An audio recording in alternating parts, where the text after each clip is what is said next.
अभी हाल ही में तमिलनाडु के तिरुवल्लुर जिले के मप्पेडु गांव स्थित श्री सिंगेश्वर मंदिर में 16वीं शताब्दी के 2 पृष्ठों वाले ताम्रपत्र अभिलेख के एक समूह की खोज की गई है और ये विजयनगर साम्राज्य से जुड़े हुए हैं। तांबे की प्लेटों के 2 पृष्ठों पत्तों को एक अंगूठी की सहायता से आपस में पिरोया गया है और जिस पर आप देखिए विजयनगर साम्राज्य की मुहर बनी हुई है। चंदगिरी के राजा द्वारा ब्राह्मणों को एक गांव दान देने का उल्लेख करने वाला अभिलेख संस्कृत और नंदी नगरी लिपि में लिखा गया है और इसे राजा कृष्ण देव राय के शासनकाल के दौरान 1513 ईस्वी में उत्कीर्ण किया गया था। तो आखिर ये राजा कृष्ण देव राय कौन है, इनके बारे में भी बात करेंगे और विजयनगर साम्राज्य के बारे में भी बात करेंगे, क्योंकि इस तरह के टॉपिक से आपके एग्जाम में क्वेश्चंस पूछे जाते हैं, चाहे आप लोग सिविल सर्विस एग्जाम की तैयारी कर रहे हो या फिर स्टेट पीसीएस एग्जाम की तैयारी कर रहे हो। पहले तमिलनाडु चलते हैं। देखिए हमारा प्यारा भारत है, यहाँ आपको तमिलनाडु देखने को मिलेगा। चेन्नई इसकी राजधानी है। यहाँ विधानसभा में 234 सीटें हैं, राज्यसभा में 18 सीटें हैं, लोकसभा में 39 सीटें हैं। 1,30,058 वर्ग किलोमीटर में फैला हुआ है आपका तमिलनाडु। इसकी सीमा आंध्र प्रदेश, कर्नाटक, केरल से लगती है। तो आखिर राजा कृष्णदेवराय कौन थे? तो कृष्णदेवराय का शासनकाल देखें तो विजयनगर साम्राज्य पर 1509 से 1529 तक कृष्णदेवराय का शासन रहा है और कृष्णदेवराय के बाद 1530 में अच्युत राय और उसके बाद 1542 ईस्वी में सदाशिव राय ने शासन संभाला था।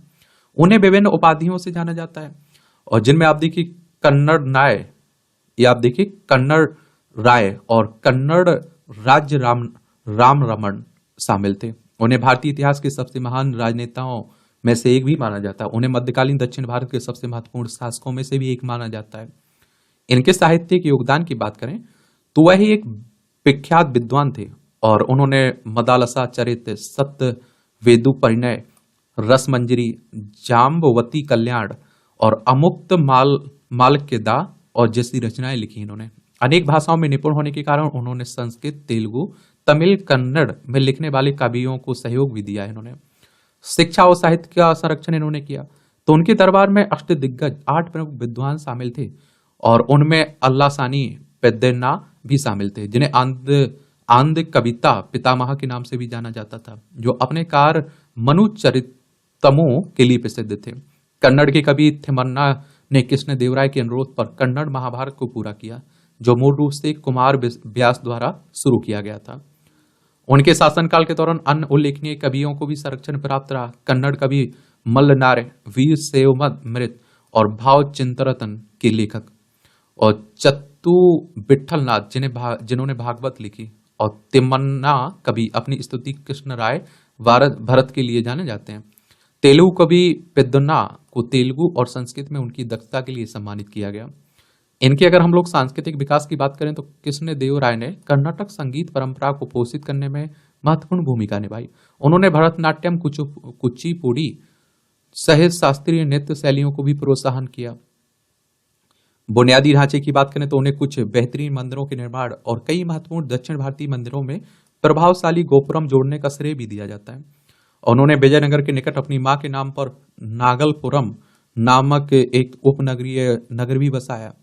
अगर विजयनगर साम्राज्य के प्रमुख बिंदु देखना चाहें तो आप देखेंगे साम्राज्य की स्थापना अवधि की बात करें तो विजयनगर साम्राज्य की स्थापना 1336 से दक्कन क्षेत्र में हुई थी और जिसकी स्थापना हरिहर, जिसे हुक्का भी कहा जाता है और उसके भाई बुक्का राय ने की थी और उन्होंने हम्पी की राजधानी शहर बनाया और जिसे 1986 में यूनेस्को द्वारा विश्व धरोहर स्थल भी घोषित किया गया था। यूनेस्को के बारे में भी याद रखिएगा, इस तरह के संगठनों से भी आपके एग्जाम में क्वेश्चंस पूछ लेता है ना। किसकी बात कर रहा हूँ? The United Nations Educational, Scientific and Cultural Organisation की बात कर रहा हूँ। 16 नवंबर 1945 में इसकी स्थापना हुई थी। पेरिस, फ्रांस में इसका हेडक्वार्टर देखने को मिल जाएगा। विजयनगर साम्राज्य पर 4 महत्वपूर्ण राजवंशों संगामा, सलुवा, तुलुवा, अरवेडु का शासन रहा है और आप देखिए यह साम्राज्य 1336 से लेकर लगभग 1660 तक चला था। हालांकि अंतिम शताब्दी में दक्कन सल्तनतों के गठबंधन द्वारा विनाशकारी पराजय के बाद इसे धीरे धीरे पतन का सामना भी करना पड़ा और जिसके परिणाम स्वरूप राजधानी पर कब्जा कर उसे नष्ट कर दिया गया था। इनके अगर हम लोग पुर्तगालियों से संबंधी की बात करें तो 1510 के आसपास पुर्तगालियों ने विजयनगर के सहयोग से बीजापुर के सुल्तान के अधीन गोवा पर कब्जा कर लिया था। पुर्तगालियों ने विजय साम्राज्य को बंदूकें और अरबी घोड़े उपलब्ध कराए थे, और जबकि कपास, चावल, चीनी, मसाले, नील और लकड़ी के सामान निर्यात किया गया था। निर्यात का मतलब होता है कुछ बेच रहे हैं, आयात का मतलब होता है कुछ खरीद रहे हैं।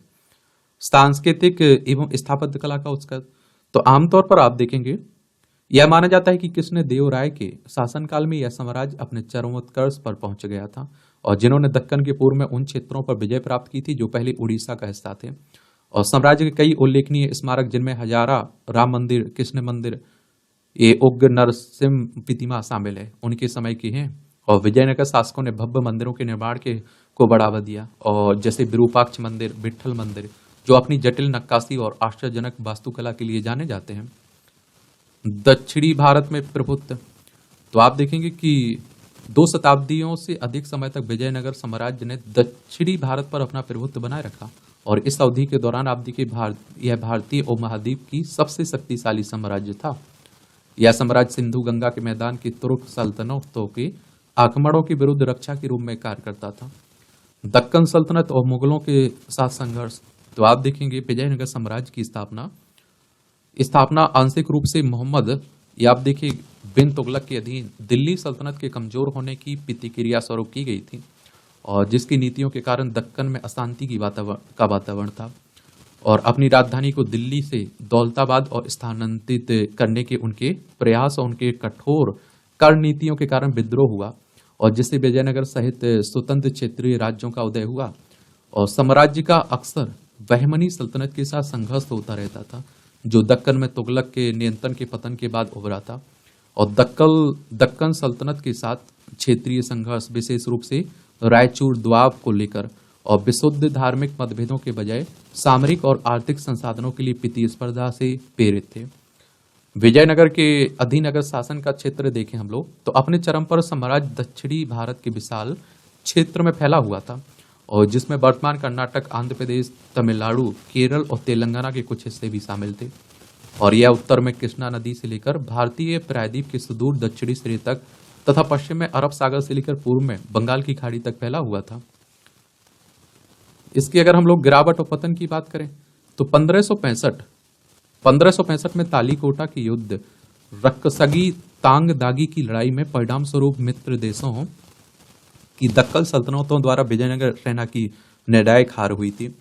और इसके नायक की अगर हम बात करें, तो नायक सैन्य कमांडर थे, और जिन्हें सेना की रखरखाव और वित्तीय योगदान के बदले में राजा द्वारा भूमि आमरम प्रदान की जाती थी, और उन्होंने अपने क्षेत्रों में पर्याप्त स्वायत्ता प्राप्त थी, और भी स्थानीय प्रशासन और आप देखिए रक्षा का प्रबंध करते थे, और केंद्रीय सत्ता के प्रति वफादार बने रहते थे। नायक स्थानीय शासन के लिए जिम्मेदार थे, और जिसमें भूमि वितरण हो गया, कर संग्रह शामिल था, और आप देखेंगे सामंती जैसी व्यवस्था भी बनी हुई थी। समय के साथ कुछ नायकों ने महत्वपूर्ण शक्ति प्राप्त कर ली, और जिसके कारण केंद्रीय प्राधिकार के साथ विशेष कर साम्राज्य के